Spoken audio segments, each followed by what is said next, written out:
Today on the Raw podcast, we are joined by Carol Peat, who used to be my lactation consultant almost 18 years ago when I had my little boy. So you've seen these puppies before. Yeah. So, Carol, I always start the podcast off by asking, what does authenticity mean to you? Um, I think for me, it's ever evolving. Um, and I've learned that as I have aged, it's about autonomy.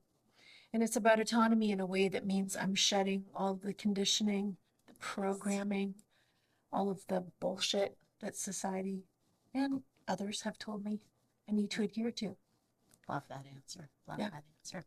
Okay, I'm like completely having a hot flash. Yeah. And that's going to lead us right into what we want to talk about today. I am definitely, I don't know if I'm full-blown menopause, perimenopause, what the fuck I am, but hopefully you can help us make sense of it. But I just know I'm really hot right now. Yeah. And I wear red for menopause for some reason because it's Amazing. like no more periods or something. Yeah.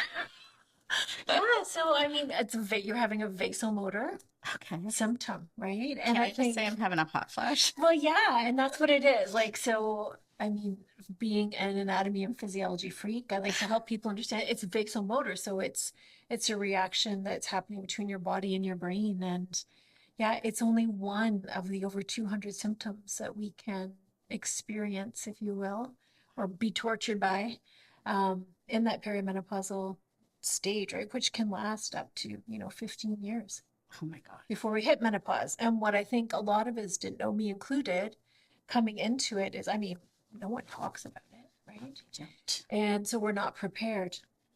And I've always found myself in spaces like that, like pregnancy and the birth space and, helping women walk through different transitions in life. And it blindsided me.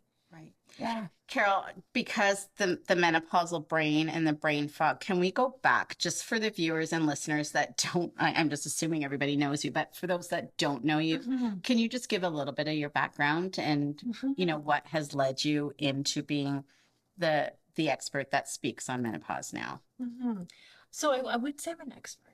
I would just say that, yeah, I've always been interested in working in spaces with women and families. So my first love is literature, and my second love is anatomy and physiology. And I kind of married the two of them together by working in education space for perinatal years. And then what I watched happen was my clientele were moving into the menopause space and Right. we're saying, hey, I have a question. Because my life pre-menopause work was helping families with Right. their babies and as a parent educator helping them with their kids, right? So I went back to school. I went back to school many times over and over again. And the latest certification I did was to be a menopause coaching specialist. So I'm always learning, Just planning amazing. my next course to take, and yeah, trying to grow. Okay, so let's get into it. It is Yeah. hard. It is hard going through these years. And I feel like nobody wants to talk about it, first of all. So I'm so excited to be doing this with you today. I also think that we have to self-advocate a lot 100%. because we're not all the same. Even though you're going through menopause and I'm going through menopause, but yet if we go to the doctors, they're going to treat us exactly the same. But yet we're not exactly the same. So Right. can you kind of speak to what people should expect, some of the symptoms that you're going through? Because I think also when you're not well versed in it, you have all these things happening to you. And if you don't have a circle around you to ask these questions to, like, honestly, I definitely thought I was going through some heavy depression, Yeah. like no Yeah. drive for anything. And I'm like, this isn't who I am. So what's going on? And our brain is full of receptors for menopause, right? There's over 200 systems in our body with estrogen receptors. So that estrogen starts to decline. I mean, early menopause happens before 45. There are some women who are in their 30s and have medical menopause because they have to have, a hysterectomy with their ovaries removed. And so they go through it really early. Right. Um, so there's all kinds of symptoms that come up for people, and that most women are blindsided. But Like you said, like low mood, mood swings. You may have heard of gray divorce. I don't know if you've heard of that, No. but there are record numbers of women in their 50s and 60s who are initiating divorce. And it's not lost on me that maybe some of these swings and perimenopause and menopause and postmenopausally kind of shine a light on all the gaps in care for women throughout this whole journey because it does feel very isolating for a lot of people. So I do want to get into some of the symptoms and Mhm. how to navigate that and what to do. My experience with menopause, like in the years of learning, I was actually talking to my assistant Beth about this, is back in the day with Suzanne Summers when she would talk Oh, about right hormone replacement and all that. And she was kind of this big advocate that would speak up, but it was yeah. so taboo. So I just want to know Mm. But what, there was a lot of misinformation that she gave out there too. She had Oprah as her platform. So right. it was kind of a given that anyone would listen in there. But she talked about compounded bioidentical hormones that were made in labs or pharmacies that basically had no data on them. And I think it came on the back of the Women's Health Initiative in the early 2000s, where everyone basically stopped to a screeching halt, prescribing safe, studied, verified, menopause hormone therapy that had been absolutely proven to be helpful. So it came to a screeching halt. And then we had a generation of doctors, or two generations of doctors after that, who didn't do any training in menopause, Right. right? And they get very little as it is. So yeah, it's in this age with social media, there's so much wellness influencing out there. And women are being scammed. They're spending thousands and thousands on turmeric and things like this that don't have any data to prove the efficacy or the safety. So what is your angle that you come in on? Like what is your belief and what do you think from your experience with so many Mhm. different women? Like how can you help or what would you recommend Mhm. to women? So I don't make recommendations per se, but I offer them support and education so they can walk into their doctor saying, okay, here's my menopause symptom tracker. Here's what I'm experiencing, right? And as you said, the first line of defense for most women is a doctor saying, let's put you on an SSRI, which my doctor did. And I love my doctor. Right. But, the anxiety I was feeling wasn't helped by an SSRI. For people that are listening or watching that don't know what So, SSRI is, can you explain yeah, it? so antidepressant medication, anti-anxiety medications, right? Right. So it's a serotonin receptor uptake Right. medication. Yeah, yeah.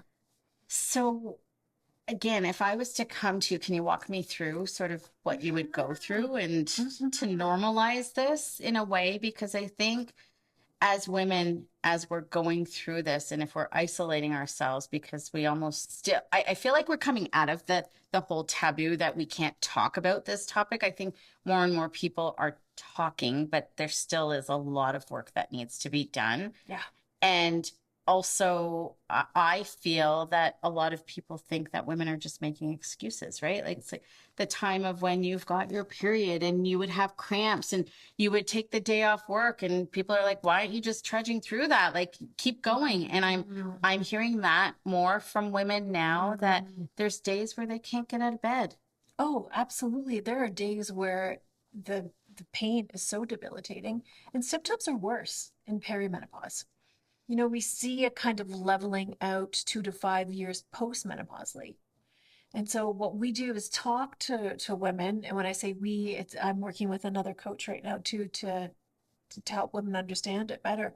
But we'll say to you like, what are you feeling? What are your symptoms? 90% of the time, it's I just don't feel like myself, and I'm having hot flashes, and I've got tinnitus, like ringing in the ears, and I've got vertigo, and I've got dry skin, and I've got dry eyes, and I've got, vulvar or vaginal dryness, and, sex is difficult, and I hate my partner, and I might want to kill him some days.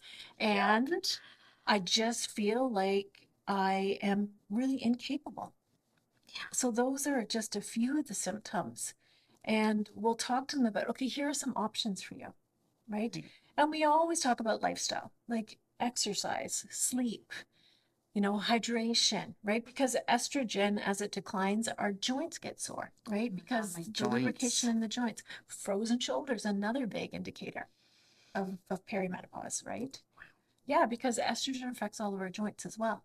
And we always talk about the other big one that people don't understand for wellness is nurturing relationships, Hmm. right? We have to get out with our friends. We have to engage in relationships that help us feel safe, that help us feel seen, right? Because all we want to do, honestly, I'll speak again for me, Yeah. is isolate. Like just Well, shut the whole 100%. world out because you feel like it's only you going through this, 100%. right? And I do feel that is so important and feeling comfortable and having these uncomfortable conversations because Yeah.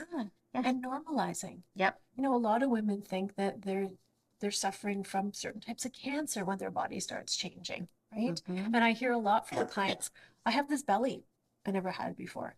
And when you can say to them, weight gain at this stage isn't because of menopause, but the symptoms of menopause make us exhausted. You have insomnia, you have anxiety. That is so well said. Actually, Carol, can you repeat that honestly for people like, and I would highly recommend looking at Yeah. that camera and Okay. making people, Okay. yeah, please. Yeah, so menopause itself doesn't cause weight gain. It's the symptoms of menopause that make us feel exhausted. We have anxiety, we have insomnia that we're dealing with, so we don't move as much. We don't eat as well, right? 100%. Yeah. It's like, remember when, well, you might not remember, but I remember when I had my baby and you were talking about like the milk coming in, and I'm like, I swear I'm having a fucking affair with peak freeze. And you're like, that is so normal because Yeah. it's your hormones. Yeah. So it's kind of the same, right? It's the same. When we get these and we get what's called these like perimenopause doom drops, right? Or progesterone drops, and we're like, I no longer feel comfortable driving on the highway. That was me. Yes. Right? Waking up at night going, oh my God, how am I going to go on the highway tomorrow? Like irrational stuff, right? They used to put us in asylums for this, right? When, I Yes. mean, treatment with estrogen can be helpful. So it's the stories too, right? But it's not that you're going psycho, but you feel like you're kind of going a little like you're out there because you don't know what's right and what's wrong. And yeah, so I'm glad that you've said that because I definitely I'm feeling the joint pains. So a friend of mine said once you hit a year with no period, that's when you're officially in menopause. Right. And it's one day. One day. It's one day. And then after that, you're postmenopausal for 3 to 4 decades. And so Wow. what we focus on is what do you want your quality of life to be? Right. So Right. I was like basically a week away from hitting that year. And then I got my fucking period. Oh, yeah. And I'm like, so then it starts all over again? Yeah, you start from day one. I know. I just hit menopause, my menopause day on a Friday this past February at 56. Wow. And everyone's like, people, my running partner, she's 9 years younger than me. And I was like, yeah, I haven't hit it yet. She's like, wow, you're kind of old, eh? And I'm like, now if I hadn't been educated, I would have been like, what do you mean? Is there something wrong with me? Right? But I'm educated and I'm like, no, the average age is 51. So that's Is that the average the age? average age is 51. Okay. Yeah. Wow. Yeah. And what does that look again? Let's talk to the people that don't know. Like there's some young people in the room over here that have no idea what's coming, right? So what are some of the things that you can speak to that start happening to indicate, right? Because it's not just an age thing, right? Like we can't, because like you said earlier, you can start in your 30s.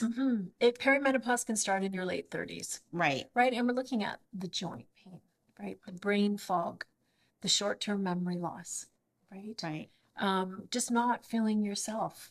Hot flashes, that sense of doom, all the other things that deal with like tissues in your body that can become inflamed.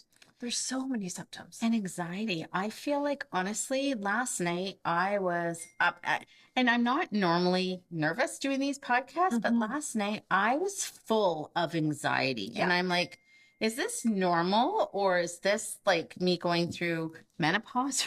I don't know, right? And it can feel like something for a lot of women, and personally for myself, it can feel like it comes up and over you like a wave, like the anxiety washes over you. And then your brain kicks in and we go to worst case scenario and we dress rehearse tragedy, right? Like we just start that downward spiral. And things can be like amazing, right? Like you could be in the grocery store happy as can be, and then boom, it hits you. And that I want women to know that is normal, because then when something like that happens, you're like, what is wrong with me? Like what just happened? And for me, I start going, are my sugars out of whack? Like why am I having these highs and lows? And but it could be sugars too, right? Because we do become more insulin resistant. Exactly. As we hit menopause. So what would be one of the hardest symptoms of menopause that you personally have had to deal with? The anxiety, for sure, was crippling. Yeah, kept me up at night. Combined with the hot flashes. And when they hit together, you know, you can be standing there in pajamas at the side of the bed, soaking wet, freezing because you have a fan on, right? And then changing and getting back into bed. So, and then waiting for the next one. So how has that affected relationship wise for you? Like, because again, as we're not even 100% educated as women that are going through it, I honestly don't think partners are educated. I don't think men are educated at all. And no disrespect to men out there, but I feel like they don't know. And I know, like you said, a lot of divorces happen during menopause, but how has it affected you? Like, has it affected you personally? I have a really understanding husband, and he was there, you know, championing me through the whole certification process. That, I mean, that came at the end of my journey. It was like, is happening to me? Like, this feels awful. I don't know what it is. Can it be this? Like, what is it? So for 13 years, he was there kind of walking me through it, but it did. Like, it did change our relationship. I was like, you know, don't touch me because I'll probably get super hot. Right. Right. And then, you know, just you're sweating all the time. Right. And I was like, don't come near me. This isn't okay. Like, I don't feel well. And then the other symptom was nausea that comes with the hot flashes and the anxiety. Nausea too? For some people, yeah. Girl, I know. Well, it's like pregnancy, right? When your estrogens. Okay, so if I had a great pregnancy, does that mean my menopause? I'm gonna like just like no, there's no correlation. There's no correlation. No, there's no correlation. I know. Yeah. And I think too, the whole sense, like you were talking about, like that isolation was really hard for me. Right. And that's typically a pattern for me. I'll see someone going through something. I'll be, okay, listen, can we talk about this? And then, you know, just spread the word and help normalize it for women. Right. Yeah. I think we should have menopause parties. Yeah. Like we really should. I know. I know. I know. I'm join our menopause. Yeah, exactly. I love it. Yeah. Menopause. Who wants to join us? And be educated. And don't be afraid. Like the other part of it is, you know, in this culture that we're in now with natural, a lot of women say, I'm just going to do it naturally. And I'm like, you're going to suffer. If, I mean, and not like, I'm not saying that MHT is like a menopause hormone therapy. For those who don't know what it is, it's not a magic bullet. Some people are hormone sensitive.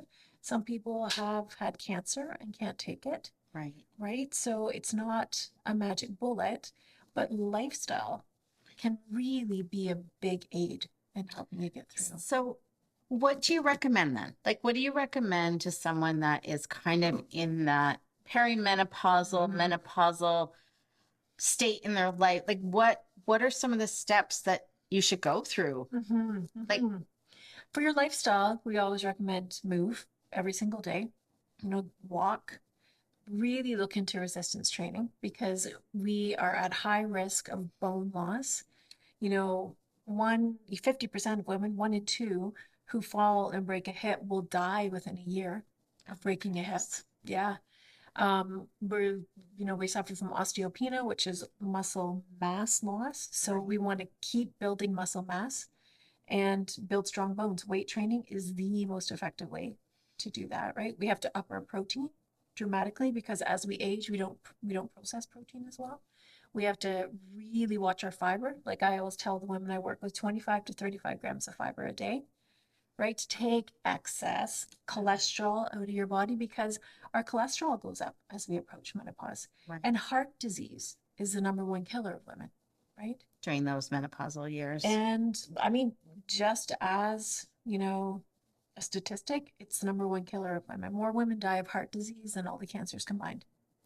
So we have to take care of our heart health, right? So there's exercise that we can do with that. And yeah. And then talk to your doctor about options for menopause hormone therapy. Right. Yeah. And perfect example. Yeah. Right? Like you have it right on the tip of your tongue and it's can't gone. find the words. I can't find the words. Absolutely. That has happened so often. But there'll be times too where the one time we were filming podcasts, there was a guest sitting here, and for the life of me, I couldn't remember her name. Yeah. And I felt like such an idiot. And again, people are looking at you like, what's wrong with you? Don't you even know your guest names? But it's real. It's like, right? Like people think you're kidding around, but it is honestly a real thing. And it's frustrating. It is frustrating. It's really frustrating. Right? Yeah, absolutely. And I sometimes feel kind of judged by that. But I think this is so beautiful that we're having this conversation, and that I hope that people are going to see this and listen to it and know that it's like, have some grace with the people in your life that are going through, and compassion. Yeah. And I think men really need to know, going back to your question about partners, men need to educate themselves, right? Because they just live through the tropes of the woman outside in the snowbank with a hot flash. Right. So we need to really bring them up to speed by providing them with stuff. We do enough emotional labor as women. Like we don't need to carry it for them. Yeah. Too. They can do they're grown ass men. They can take care of reading stuff. What do you think about that, Jake? So I want to ask you, I'm going to go a little bit deep about your personal life, if you're okay with sharing that. What would you say has been the most raw moment in your life? The most raw moment in my life? Probably the birth of each of my children. Yeah. Yeah. Can you elaborate on that? Yeah, my first baby was born early and was a really traumatic birth experience. I was diagnosed with cancer with my second baby, 20 weeks into her pregnancy, and had a ruptured appendix where they discovered neuroendocrine cancer. So I'm still dealing with that. It's something I'll deal with my whole life. And then my third baby was a boy. We had two girls and then a boy. And I grew up in a family of three girls and was absolutely not sure how to raise a boy. But they're the biggest life lessons I've ever had. And they're who my heart beats for. Yeah. So having gone through, your pregnancies and struggling with them and the ups and downs, and then being, I don't even know what the proper title is, but I know you were a lactation specialist, but you were also so supportive for parents. Is that what kind of led you down that path, is your own? It was, because I felt like throughout my whole perinatal period, I was very unsupported, and I just didn't want others to feel that way. And a lot of the work I do is driven by that. Like, oh, I don't want anyone else to feel this isolated, right? This lonely. And it's just been a journey to finding the right space to do it. And because I've been stuck in toxic work environments that didn't allow me to be who I needed to be. And it's just been a growth and evolving change process for me. Yeah. For you. You've helped a lot of families out there, and now you're helping so many women, right? So do you struggle with that? Like, do you struggle being on and available and holding that space for so many women as you're going through your own menopause? Not anymore. I used to years ago, because I wasn't aware of the fact that like boundaries were a really good thing. I'm very boundaried now, right? And I've learned that, when we feel resentment, it's really not about the other person. Resentment is more about, what did I let them get away with? Like, where did I let down my guard or let myself down? So it's resentment about my own behavior. Right. That's beautiful. We Yeah. talked about boundaries in our first podcast with quite a young girl that's just kind of starting her career. And I think for me, boundaries has always been a struggle because I never had boundaries the way I grew up, and Same. everything was kind of taken away from me. Same. Right. So I almost resented people when they would have boundaries with me. I'd be like, what are you talking about? I don't have any. So why do you have any? Yeah. Right. But you're right. It's not even that they've taken it away from you. You've given it to them. Yeah, you've allowed them to take that from you. And Right. yeah, and that when I learned that, it was like a 180 happened for me. Right. Yeah. Okay. Your biggest flaw. My biggest flaw? I'm an overthinker. Way overthinker. So what, do you have any tools to help you with that? Lifting heavy shit over and over again, putting it down. Yes, let's talk about that because that's something that you said on your bio. I love to lift heavy weights 5 days a week. But I also love to lift heavy topics. Yes, you do. And deconstruct them and put them. And I was back to my first love of language and literature and deconstructing and distilling things down. I don't shy away from heavy topics. I don't shy away from asking why. Yeah. Wow. Yeah. Okay, if you could go back in your life and know what you know now, what would you change anything at all? I would change a lot. Yeah. Yeah, I would have implemented boundaries much sooner. I would have walked away from spaces that were toxic earlier, and I would have advocated for myself with a much louder voice. And do you feel you're doing all that now? I do. Yeah. Yeah, I do, much to the chagrin of some people, but that's okay. Do you struggle with that? Because sometimes, and I say this in jest because I know my team says it like in a joking way, but I get told a lot, like you're a lot. You're a lot. Oh, yeah, you're too much. But isn't that the bane of our existence as women? Yeah. You're too much. You're too emotional. I mean, misogyny and the patriarchy, still love to tell us that we're too much.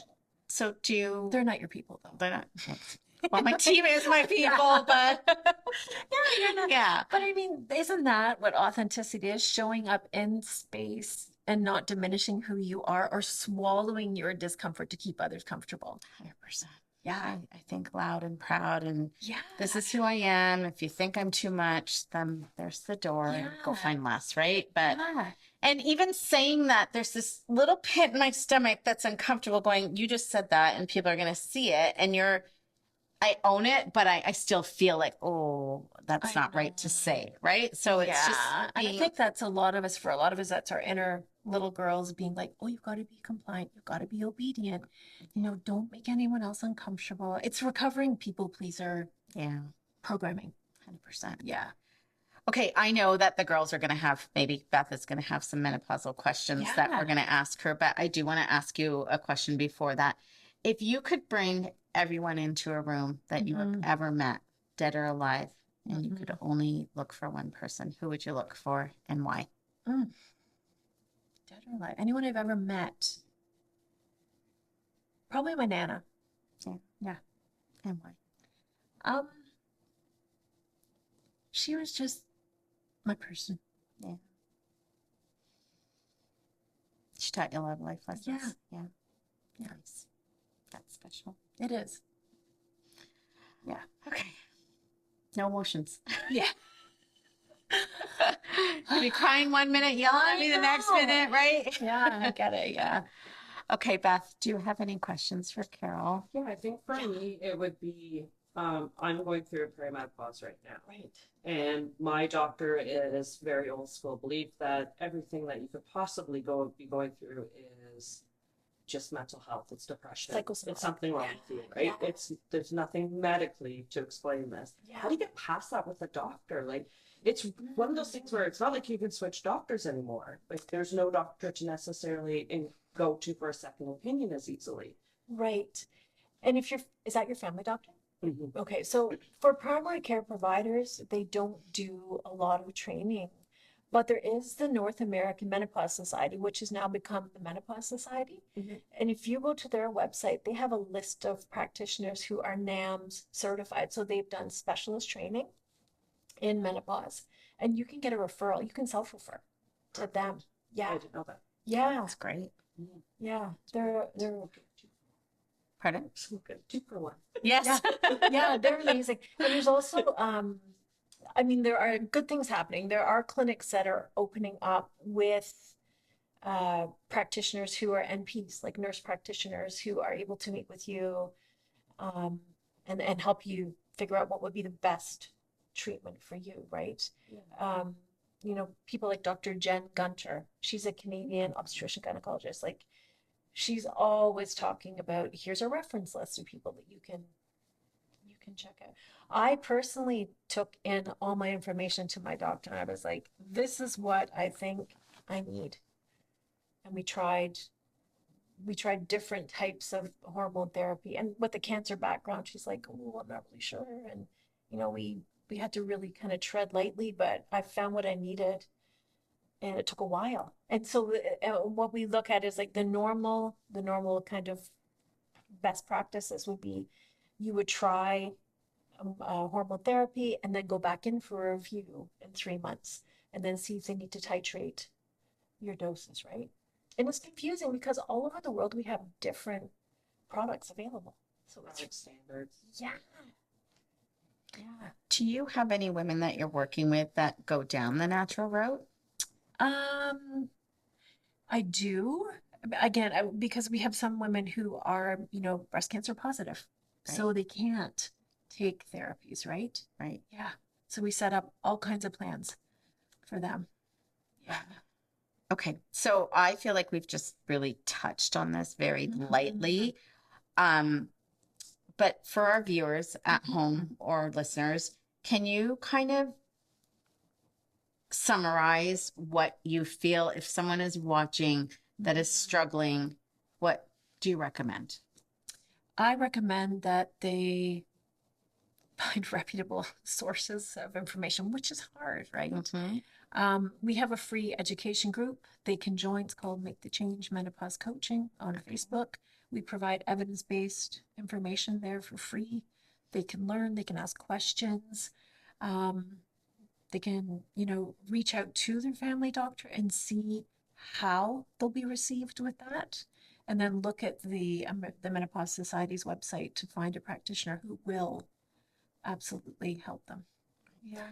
I feel personally the biggest takeaway from today that really resonated with me, and I felt it like in my heart and soul, is how you said to not isolate yourself. Oh, don't like isolate find yourself. your community, find your people, Yeah. and know that you're okay and you're not the only one going through it. And if you're going through it, guaranteed another woman has either experienced it or is also going through it. So it's a natural transition. We're all going to reach it. Yeah. It's going to look very different for every single one of us, but we're all going to get there. Right. Yeah. And we're all going to live, you know, 20, 30, maybe 40 years past menopause. Yeah. Yeah. So for the women that are going through the dry vaginas and, you know, the brain fog and the sore boobs and the muscle pain and all the hot flashes, there is light at the end of the tunnel. Like you can promise it's that. It is. I promise you, it is a tunnel. It's like, I felt though at first like it was a cave and I'm like, I'm not going to come out, but it's a tunnel. You're Right. going to come out on the other side, right? Right. And you will feel better.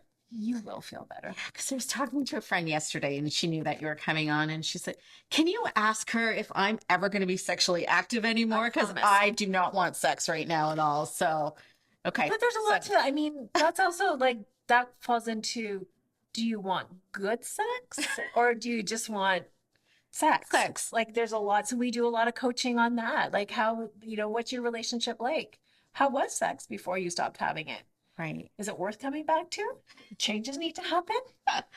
Right. And I think as we go through these years, we become more and more confident as well, right? Oh, because we don't care about the things that maybe we cared about in our 30s or 20s or whatnot, right? So I think that is another piece that plays into this is that, yes, we're going through all these life changes, but we're also building a resilience and this confidence. So I can see why so many divorces actually happen because maybe you would tolerate all these things in the past, but now that you've got your strength and you really know who you are, it's like, okay, it's okay to want changes for yourself. Well, So 100%. And a lot of clients tell me that they have been over functioners their whole life. And then they hit this stage of life and they're like, I can't anymore. And partners are like, what's happening? Because they've been under functioning. So the right. under functioning partners are like, what's going on? You're not like, Yeah, you're not bringing your A game anymore. You're like, yeah, I have my whole life. So it's time to, yeah. Yeah. And so they need help navigating that with their partner. So we talk about that with them as well. Yeah. How to navigate relationships through this. My one last question for you. Mhm. In this sort of landscape of menopause, what do you feel is the most controversial questions and things out there? If you even feel there's something controversial. I think the biggest controversy is it safe to take hormone treatment? That's definitely the biggest The number one. controversy. Yeah, because that early 2000s, Women's Health Initiative study was flawed. It's now coming out that it was flawed, Right. but a lot of people still haven't been brought up to speed on the true data that we need people to see. And all the people that have a big platform, like the Oprahs of the world and all that, do you feel that they're doing a good job getting like, I think the conversation's Yeah. happening. I And do. I think the best example of that right now was just last week when Halle Berry. oh, I saw that. Yeah, Yes. I was like, that's it. Yeah. That's it. Can you kind of just give a bit of like, again, for the Mhm. listeners that So she had suffered terribly, especially with vaginal dryness, and a doctor had said to her that it was one of the worst STDs he had ever seen, and she had GSM, which is Right. like, it's genital urinary symptoms of menopause, right? So pain, dryness, like inflammation, all of that, and didn't know how to treat it. And she basically had to figure it out herself how to treat this because it was just debilitating for her. And she has this amazing platform and is pushing now. I saw that. Yeah, she's really pushing for acknowledgement and, workplace education because 1 in 5 women quit work when they're going through this because they cannot, 1 in 5, yeah, they stop working. That's crazy. So women are dropping out of the workforce, which is then down the road setting them up for like a much less financially stable retirement, right? Right. Yeah. Well, Carol, this has been amazing. We're gonna have to have you back because I think like we just skimmed Yeah, the topic, there's to so be much to honest. talk So about, for sure. thank you so much for being here. Thank you. So much to like you. Let's get real.